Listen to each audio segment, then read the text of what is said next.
Hi, Phil here. So I thought I'd brighten up the front yard a bit by putting in some plastic flowers,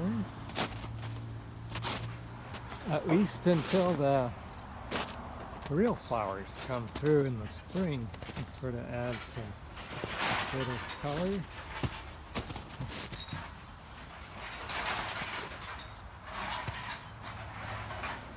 So I'm using these pruning shears here to chop up some plastic, and then I'm putting it in these little balance beam I made to get the right amount. Okay, that's looks like that'll be about enough. So this is my flat iron. It's a waffle iron that the plates have been turned around so they're on the flat side. Just waiting for that to warm up. It's got a little temperature thing there. And I've got it rigged up through a power bar so I can turn it off when it gets too hot and on again when it gets too cold. This is my mold here.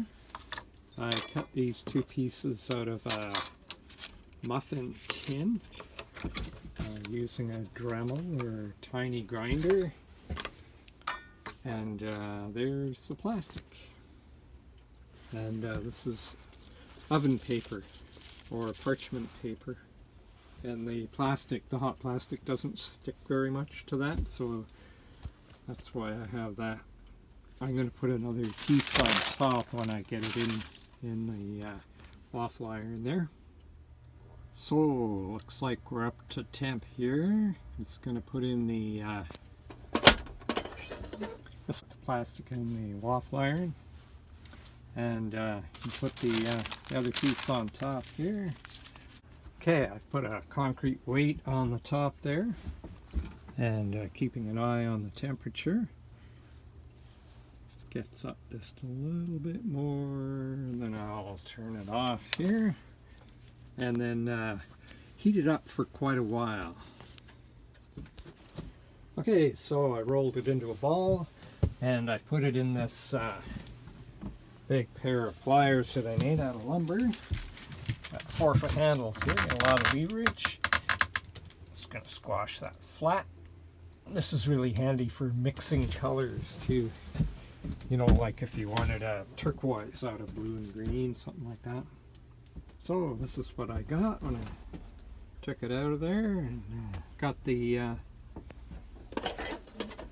waffle iron back on. It's going to take this, put the other sheet on there, put the concrete back on. There we go. The concrete just adds some weight, and the combination of the heat and the pressure works really well. I'm usually wearing either work gloves or oven mitts depending on the situation. If I'm actually going to be touching the hot plastic, I use the oven mitts. Okay, so what I'm going to do here is just have the bottom element going. Well, they're both hot, but I'm just going to open it up and take off the upper layer here. And what this does is it kind of shrinks it a little bit, because I want to make this a little bit thicker, and then I'm going to put the oven mitts on and see if I can squish it to roughly the same shape as the mold here, and then I'm going to sandwich the hot plastic between these two pieces and possibly put this clamp on. We'll see how it goes. I may be able to put enough pressure just with my fingers and thumb through the silicone oven mitts there.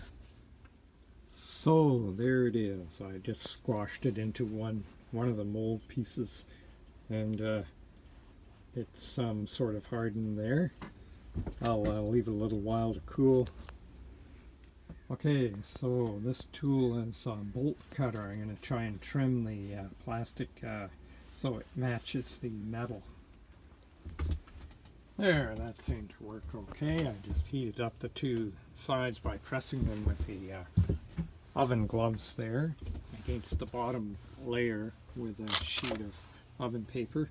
And then once they started getting to the right temperature there, the combination of heat and pressure got just that surface ready.